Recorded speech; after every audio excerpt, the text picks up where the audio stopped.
받침, বাচ্ছিম।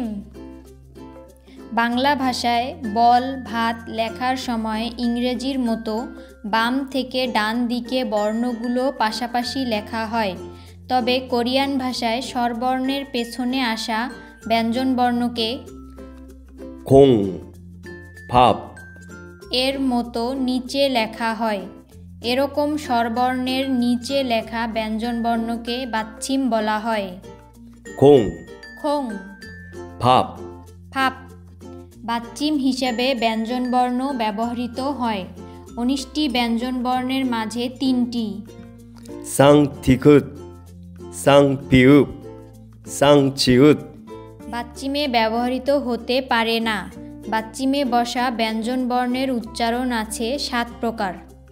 기역, 니은, 디귿, 리을, 미음, 비읍, 이응, বর্ণ 니은, sound value N.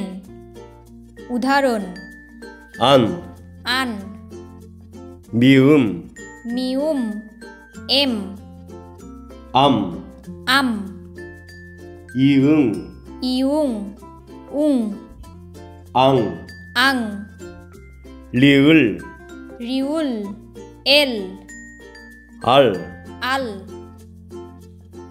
비읍, 피읍, বিউপ, ফিউপ, P, 앞, up, 기역, 쌍기역, 키읔, খিয়ক, সাংখিয়ক, খিউক, কে, 악, আক, 디귿, দিগুত, 티읕, থিউত, 시읒, শিউত, 쌍시읒, সাংশিউত, 지읒, জিউত, 치읒, সিউত, 히읗, হিউত, টি, 앗, আত।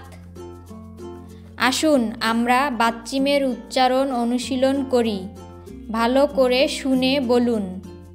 나, না, 마, মা, 라, লা, 파, ফা, 가, খা, 다, থা, 은, উন, উম, 응, উং, উল, 을, উপ, 읍, উক, 윽, উত, 읒, উত। কেমন কঠিন লাগে? 밥, নামক একটা শব্দ আছে। ৩টি হরফ নিয়ে এ অক্ষরটি গঠিত।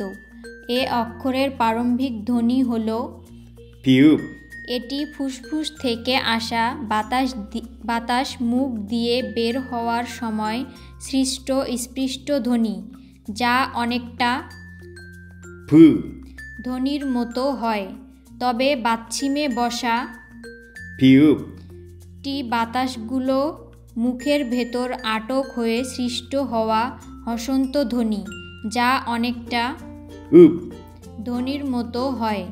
একই ব্যঞ্জনবর্ণ হলেও অবস্থান ভেদে উচ্চারণ ভিন্ন। আর একবার মনোযোগ দিয়ে শুনে উচ্চারণ করুন। আসুন এখন স্বরবর্ণের সাথে বাচ্চিম লিখে দেখি।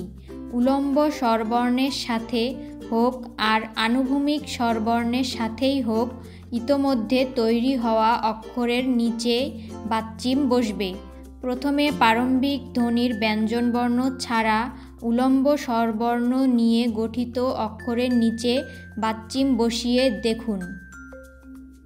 입, ইপ, 안, আন, আ যোগ নিউন, 안, আন, ইয়া যোগ মিউম, 얌, ইয়াম, অ যোগ ইউং, 엉, অং, ইয় যোগ বিউপ, 엽, ইয়প, ই যোগ খিয়ক, 익, ইক,